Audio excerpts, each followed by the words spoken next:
ഈശോ മിശിഹായ്ക്ക് സ്തുതിയായിരിക്കട്ടെ. കർത്താവിനാൽ ഏറ്റവും അധികം സ്നേഹിക്കപ്പെടുന്നവരെ, ഗുരുദർശനത്തിന്റെ 10ാമത്തെ ദിവസത്തെ ചിന്തയിലേക്ക് ഏവർക്കും സ്വാഗതം. ധന്യൻ മാർ ഇവാനിയോസ് പിതാവിന്റെ ഓർമ്മ പെരുന്നാളിലേക്ക് അടുത്തുകൊണ്ടിരിക്കുന്ന ഈ വേളയിൽ പിതാവ് രചിച്ച വിശുദ്ധ കുർബാന ഒരു ധ്യാന പഠനം എന്ന ഗ്രന്ഥത്തിലെ വിശുദ്ധ കുർബാന അനുഭവം എന്ന 7ാമത്തെ അധ്യായമാണ് ഇന്ന് നാം മനസ്സിലാക്കാൻ പരിശ്രമിക്കുന്നത്. സ്വർഗവും ഭൂമിയും സംഗമിക്കുന്ന അദൃശ്യനായ ദൈവം ദൃശ്യരൂപത്തിൽ നമ്മുടെ ഹൃദയങ്ങളിലേക്ക് എഴുന്നള്ളി വരുന്ന അനുഗ്രഹീത നിമിഷമാണ് വിശുദ്ധ കുർബാന. ഇത് സ്നേഹത്തിന്റെ അപ്പവും ജീവന്റെ വീഞ്ഞും ആത്മാവിന്റെ ഭക്ഷണവുമാണ്. നമ്മുടെ ക്രൈസ്തവ ജീവിതത്തിന്റെ ഹൃദയത്തുടുപ്പും ആത്മീയ യാത്രയുടെ വഴികാട്ടിയുമാണ് ഈ വിശുദ്ധ രഹസ്യം. ക്രൈസ്തവ ജീവിതത്തിന്റെ നെടുന്തൂണും ആത്മീയ അനുഭവങ്ങളുടെ ഉറവിടവുമാണ് വിശുദ്ധ കുർബാന. നീ വിശുദ്ധ കുർബാന നാവിൽ സ്വീകരിക്കുമ്പോൾ എന്തിനെ അനുഭവിക്കുന്നു എന്ന ചോദ്യത്തിന് നമ്മുടെ കർത്താവായ യേശുമിശിഹായുടെ തിരുശരീരത്തെയും തിരുരക്തത്തെയും ഞാൻ അനുഭവിക്കുന്നു എന്ന നമ്മുടെ ഈ പ്രഖ്യാപനം ഒരു വിശ്വാസിയെ സംബന്ധിച്ചിടത്തോളം തൻ്റെ വിശ്വാസ പ്രഖ്യാപനം കൂടിയാണ്. വിശ്വാസത്തിന്റെ ആഴവും കൂദാശയുടെ മഹത്വവും ഇത് വെളിപ്പെടുത്തുന്നു. ഇത് കേവലം ഒരു പ്രതീകമോ ഓർമ്മപ്പെടുത്തലോ അല്ല, മറിച്ച് ഈശോ മിശിഹ കൂദാശ രൂപത്തിൽ, അതായത് അപ്പത്തിലും വീഞ്ഞിലും അദൃശ്യനായി സത്യമായും വാസ്തവമായും പൂർണ്ണമായും എഴുന്നള്ളിയിരിക്കുന്നു എന്ന പരമമായ സത്യമാണ്. പട്ടക്കാരൻ കാസയും പീലാസയും കൊണ്ട് മദ്ബഹായിൽ നിന്ന് പടിഞ്ഞാറോട്ട് എഴുന്നള്ളുമ്പോൾ തൻ്റെ മക്കളെ കാണാനും സ്നേഹിക്കാനും അനുഗ്രഹിക്കാനും അവരുടെ ഉള്ളിൽ വസിക്കാനുമായി മിശിഹ തന്നെ ദൈവമക്കളുടെ അടുത്തേക്ക് എഴുന്നള്ളി വരികയാണ്. ഈ വലിയ രഹസ്യത്തെക്കുറിച്ചും അതിൻ്റെ ആഴത്തിലുള്ള അനുഭവങ്ങളെക്കുറിച്ചും പറയുമ്പോൾ നമ്മുടെ മനസ്സിലേക്ക് കടന്നു വരുന്ന ഒരു വിശുദ്ധ വ്യക്തിത്വമുണ്ട്, ധന്യൻ മാർ ഇവാനിയോസ് തിരുമേനി. വിശുദ്ധ കുർബാനയുടെ ജീവിക്കുന്ന സാക്ഷ്യമായിരുന്നു അദ്ദേഹത്തിന്റെ ജീവിതം. തിരുമേനിയുടെ ജീവിതം പരിശുദ്ധമായ കുർബാന കേന്ദ്രീകൃത അനുഭവത്തിൽ അധിഷ്ഠിതമായിരുന്നു. ഒരു വിശുദ്ധ കുർബാനയിലും അദ്ദേഹം ക്രിസ്തുവിനെ ഉൾക്കൊള്ളുകയും ആ ശക്തിയാൽ പുതിയ വ്യക്തിയായി രൂപാന്തരപ്പെടുകയും ചെയ്തു. കുർബാന അനുഭവിക്കുന്നതിന് തൊട്ടു മുമ്പുള്ള സമയം നാം ഇപ്രകാരം പ്രാർത്ഥിക്കുന്നു: കർത്താവെ, വിശുദ്ധിയോടുകൂടെ നിന്നെ ഭക്ഷിപ്പാൻ എന്നെ യോഗ്യനാക്കണമേ.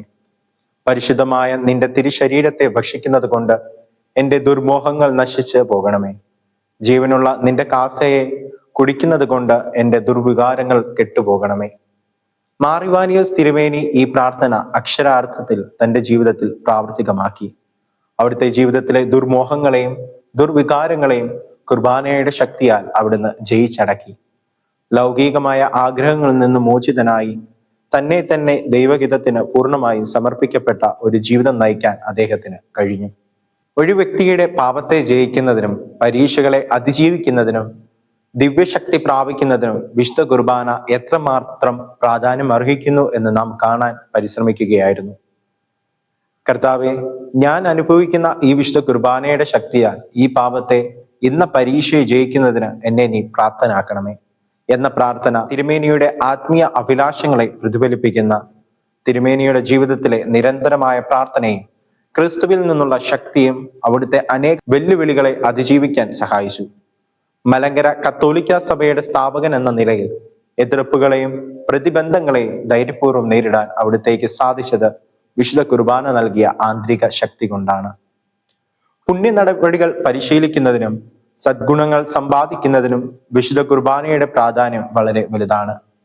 കർത്താവെ, ഇന്ന് പുണ്യ നടപടിയെ പരിശീലിക്കുന്നതിന് വേണ്ടതായ ശക്തിയെയും ജീവനെയും ഞാൻ അനുഭവിക്കുന്നു എന്ന വിശുദ്ധ കുർബാനയിൽ എനിക്ക് തരണമേ എന്ന് നാം പ്രാർത്ഥിക്കുമ്പോൾ മാർ ഇവാനിയോസ് തിരുമേനി ഇതിന് ഉത്തമമായ ഉദാഹരണമാകുന്നു.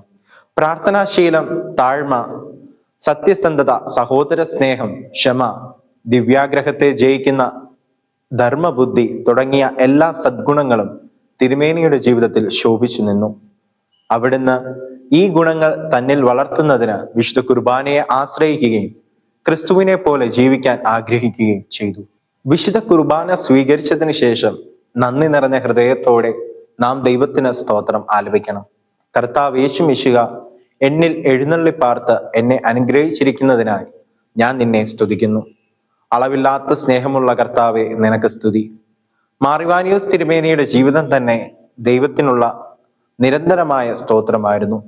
ദൈവത്തിൽ നിന്ന് ലഭിച്ച ഓരോ അനുഗ്രഹത്തിനും, പ്രത്യേകിച്ചും ഐക്യമെന്ന വലിയ അനുഗ്രഹത്തിനും അവിടുന്ന് ദൈവത്തെ സ്തുതിച്ചു.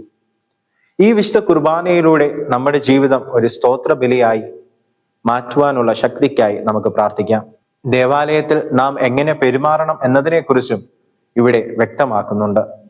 ഈശോ മിശിഹ വിശുദ്ധ സക്രാരിയിൽ എഴുന്നള്ളിയിരിക്കുന്നതിനാൽ അങ്ങേയറ്റം ഭക്തിയോടും ശ്രദ്ധയോടും കൂടി നാം പെരുമാറണം. ഈ വിശുദ്ധി മാർ ഇവാനിയോസ് തിരുമേനിയുടെ ജീവിതത്തിൽ ഉടനീളം ദൃശ്യമായിരുന്നു. തിരുമേനി ദേവാലയത്തെ ദൈവഭവനമായി കണ്ട് അവിടുത്തെ സാന്നിധ്യത്തെ ബഹുമാനിച്ചു. പ്രിയ സഹോദരങ്ങളെ, വിശുദ്ധ കുർബാന എന്നത് നമ്മുടെ നിത്യരക്ഷയ്ക്കുള്ള പാഥേയമാണ്. അത് കടങ്ങളുടെ പരിഹാരത്തിനും പാപങ്ങളുടെ മോചനത്തിനുമായി നൽകപ്പെടുന്ന പുണ്യപ്പെടുത്തുന്ന തീക്കനലാണ്. മാർ ഇവാനിയോസ് തിരുമേനി ഈ തീക്കനൽ ഉൾക്കൊണ്ട് തൻ്റെ ജീവിതത്തെ ജ്വലിപ്പിച്ചു.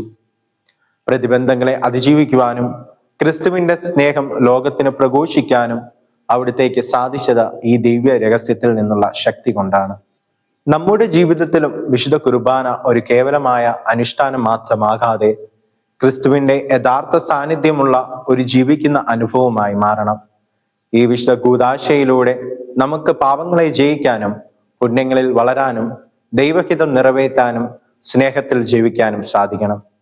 മാർ ഇവാനിയോസ് പിതാവിനെ പോലെ ഈശോ മിശിഹായുടെ രക്തശരീരങ്ങൾ സ്വീകരിച്ച് ദൈവസ്നേഹത്താൽ നിറഞ്ഞ് നമ്മുടെ ജീവിതം ക്രിസ്തുവിന് സമർപ്പിച്ചുകൊണ്ട് അവിടുത്തെ മഹത്വത്തിനായി ജീവിക്കാൻ നമുക്ക് ഓരോരുത്തർക്കും സാധിക്കട്ടെ. വിശുദ്ധ കുർബാനയിൽ എഴുന്നള്ളിയിരിക്കുന്ന നമ്മുടെ ദൈവം എന്നും നമ്മോടൊപ്പം ഉണ്ടായിരിക്കട്ടെ.